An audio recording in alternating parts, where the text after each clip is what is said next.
ایران نے کل قطر میں امریکی ٹیم سے ملاقات کی تردید کر دی۔ ایرانی نائب وزیر خارجہ نے کہا امریکہ سے براہ راست بات چیت کا کوئی منصوبہ نہیں۔ کاظم غریب آبادی کا کہنا ہے قطر میں امریکی تکنیکی ٹیم سے ملاقات نہیں کر رہے۔ قطر سے معمول کی مشاورت جاری ہے۔ دوحہ میں تکنیکی مذاکرات کی تصدیق نہیں کر سکتے۔ امریکہ سے سفارتی امور اور مشاورت کا سلسلہ اس وقت ثالث ملکوں کے ذریعے جاری ہے۔ تاریخ اور مقام طے ہونے کے بعد تکنیکی مذاکرات مناسب وقت پر ہوں گے۔ امریکی نیوز ویب سائٹ ایکزیوس نے دعویٰ کیا ہے کہ امریکہ اور ایران کے تکنیکی وفود بدھ کو علیحدہ مذاکرات کریں گے۔ قطر اور پاکستان مذاکرات میں ثالث کا کردار ادا کریں گے۔ امریکہ ایران کے وفود کی قطری پاکستانی ثالثوں سے الگ الگ ملاقاتیں ہوں گی۔ ایران کے جوہری پروگرام پر تکنیکی سطح کے مذاکرات بدھ کو ہوں گے۔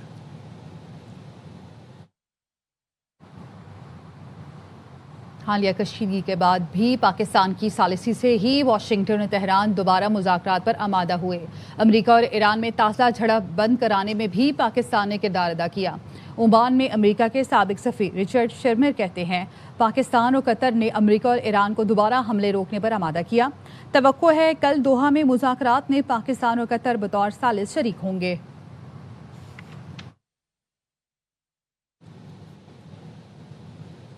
امریکہ سے حالیہ معاہدہ ایرانی عوام کے لیے بڑی فتح ہے۔ قطر میں منجمد $6 ارب کے فنڈ جلد ایران کو مل جائیں گے۔ ایرانی صدر مسعود پزشکیان کہتے ہیں کہ معاہدے کے فریم ورک کے تحت ایران کی تیل اور پیٹروکیمیکل سیکٹر پر عائد پابندیاں ختم ہو گئیں۔ آیت اللہ علی خامنئی کے اعلان کے مطابق ایران ایٹمی ہتھیار بنانے کا خواہش مند نہیں، بین الاقوامی برادری کو یقین دلاتے ہیں ایٹمی سرگرمیاں طے شدہ پالیسیوں کے مطابق ہوں گی۔ عمان نے آبنہ ہرمز سے گزرنے والے جہازوں پر ٹول ٹیکس لگانے کی مخالفت کر دی۔ ایران اور عمان کے درمیان آبنہ ہرمز سے متعلق مشترکہ کمیٹی کا پہلا اجلاس ہوا۔ مسقط میں ہونے والی بیٹھک میں دونوں ملکوں نے خلیجی ساحلی ملکوں کے خود مختار حقوق اور مفاہمتی یادداشت کے تحت آبنہ ہرمز کے انتظام پر تبادلہ خیال کیا۔ عمانی وزیر خارجہ بدر البوسیدی کا کہنا ہے کہ آبنہ ہرمز میں بحری جہازوں کی آزادی اور سلامتی ناگزیر ہے۔ بحری سہولتوں کے لیے فیس وصولی قابل جائزہ ہے مگر ٹول ٹیکس کی مخالفت کرتے ہیں۔ ایران نے بحرین کو سنگین نتائج کی دھمکی دے دی ہے۔ سپریم لیڈر کے بین الاقوامی امور کے مشیر علی اکبر ولایتی کا کہنا ہے کہ بحرین اپنی حد میں رہے، اپنی قسمت سے نہ کھلے اور ایران کو سخت فیصلے لینے پر مجبور نہ کرے۔ اشتعال انگیزی کی گئی تو تہران زیادہ طاقت سے حملہ کرے گا۔ بحرین کو سب سے زیادہ واشنگٹن سے تعاون کرنے والی خلیجی ریاست قرار دیا۔ ایران کے خلاف نفرت پھیلانے کا الزام بھی لگایا۔ ایران کے 3 شہروں تہران، قم اور مشہد میں شہید آیت اللہ خامنئی کی نماز جنازہ اور سوگ کی تیاریاں جاری ہیں۔ خامنئی کے ساتھ بیٹی، بہو، داماد اور نواسی کی نماز جنازہ بھی ادا ہوگی۔ سوگ کی تقریبات میں شرکت کے لیے بین الاقوامی مہمانوں کی آمد کا سلسلہ جمعے سے شروع ہوگا۔ تہران میں 4 اور 5 جولائی کو سوگ کی مرکزی تقریبات ہوں گی۔ تہران میں 6 جولائی کو نماز جنازہ کا تاریخی اجتماع ہوگا۔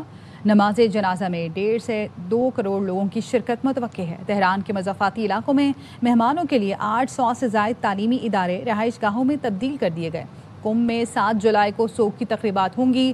شہید خامنئی کے جسد خاکی کو 8 جولائی کو نجف، کربلا، قازمین اور بغداد لے جایا جائے گا۔ عراق میں تعزیتی تقریبات میں لاکھوں شہریوں کی شرکت متوقع ہے۔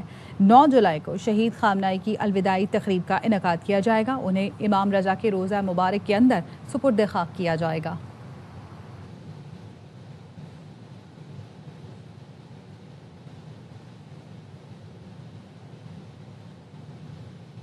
چیئرمین پی پی بلاول بھٹو زرداری ایران کے شہید سپریم لیڈر آیت اللہ علی خامنئی کی نماز جنازہ میں شرکت کریں گے۔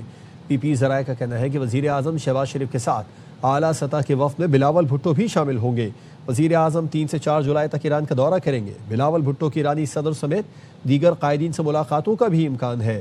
پی پی ذرائع نے بتایا کہ ایران سے واپسی پر بلاول بھٹو کے دورہ گلگت کا شیڈول تیار ہوگا۔ بلاول بھٹو وزیر اعلیٰ گلگت بلتستان کی تقریب حلف برداری میں شریک ہوں گے۔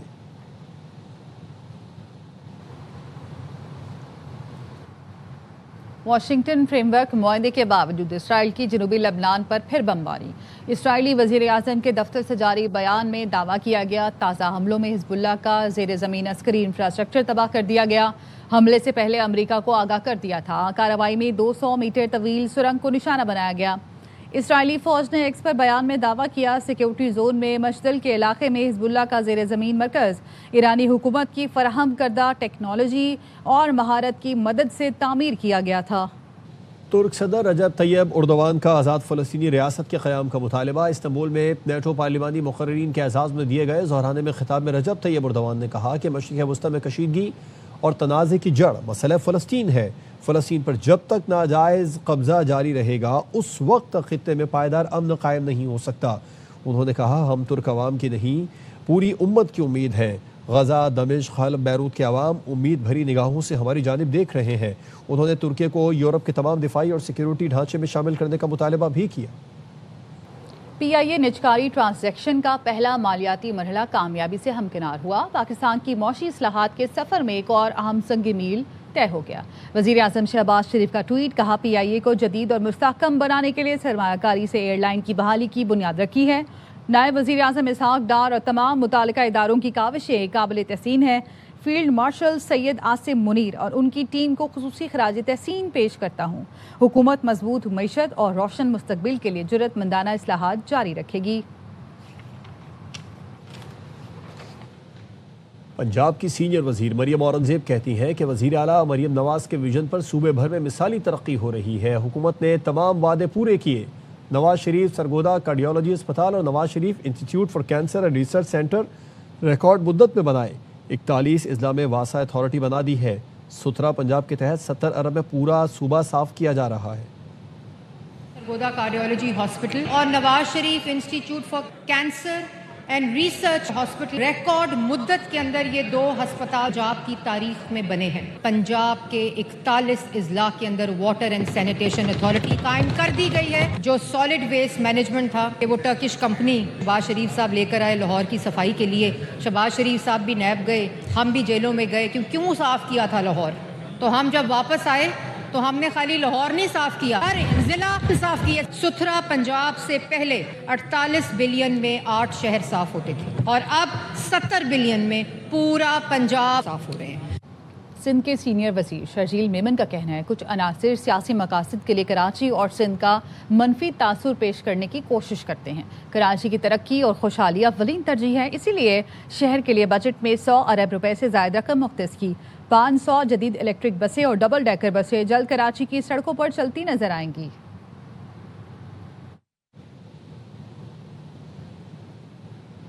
پنجاب حکومت نے اسمبلی میں پیش کیے گئے آدی مجرم بل 2026 پر اثر نو غور کے لیے مزید قانون سازی سے روک دیا ہے۔ محکمہ داخلہ کی قائمہ کمیٹی اس پر دوبارہ غور کرے گی۔ اسپیکر پنجاب اسمبلی ملک احمد خان نے مجوزہ بل قائمہ کمیٹی کو بھجوائے جانے پر لاعلمی کا اظہار کرتے ہوئے اسمبلی سیکریٹریٹ سے باز پرس کی ہے۔ مجوزہ بل کے تحت بار بار جرائم میں ملوث افراد کی نگرانی کے لیے پہلی بار الیکٹرانک مانیٹرنگ ڈیوائس استعمال کرنے کی تجویز دی گئی۔ ضلع انٹیلیجنس کمیٹی کسی شخص کو عادی مجرم قرار دینے کی سفارش کر سکے گی۔ اس کے بعد متعلقہ مجسٹریٹ الیکٹرانک نگرانی، ضمانتی مچل کو اور دیگر پابندیوں کا حکم جاری کر سکے گا۔ بل میں سوشل میڈیا پر جھوٹی خبریں پھیلانے، نفرت انگیز تقاریر، اشتعال انگیز مواد، بلیک میلنگ، دھمکیوں، خواتین کو ہراساں کرنے، ہتھیاروں کی نمائش، جعلی دستاویزات، جوا اور شراب فروشی سمیت متعدد سرگرمیاں شامل کرنے کی تجویز دی گئی ہے۔ خلاف ورزی پر 3 سال تک قید کی سزا بھی تجویز کی گئی ہے۔ اپوزیشن رکن رانا آفتاب نے بل سنا کر اسپیکر سے رہنمائی مانگی۔ ملتان میں غربت کا مارا باپ بیٹے کی لاش کو کفن بھی نہ دے سکا۔ جوان بیٹے کی لاش چادر میں لپیٹ کر قبرستان پہنچ گیا۔ شہری نے بتایا مالی تنگی کے باعث کفن اور قبر کے اخراجات برداشت نہیں کر سکتا۔ پولیس نے اپنی جیب سے رقم دے کر کفن کا انتظام کرایا۔ دانش ہے پتر کا، عمر اس کی 25 سال ہے۔ آپ ان کی بہن ہیں؟ آپ بہن ہیں، یہ بھائی ہے، سب لوگ ان کو دفن کر رہے ہیں۔ اپنی موت آپ مر۔ جرمنی سے خبر ہے جس کے شمالی شہر اسٹریٹ میں یوتھ ویلفیئر سینٹر میں فائرنگ، گولیاں لگنے سے 2 افراد ہلاک ہو گئے۔ جائے وقوع پر شدید زخمی ہونے کے بعد 4 خواتین اور 1 مرد نے دم توڑا۔ ایک شدید خاتون اسپتال میں چل بسی۔ مغربی میڈیا نے بتایا ہے کہ فائرنگ سے متعدد افراد زخمی ہوئے جو اسپتال میں زیر علاج ہیں۔ 2 مشتبہ افراد کو حراست میں لے لیا گیا ہے۔ پولیس نے علاقے کو گھیرے میں لے کر تحقیقات کا آغاز کر دیا۔ نیوز بلیٹن سے فی الوقت اتنا۔ مزید خبروں اور اپڈیٹس کے لیے دیکھتے رہیے ARY نیوز۔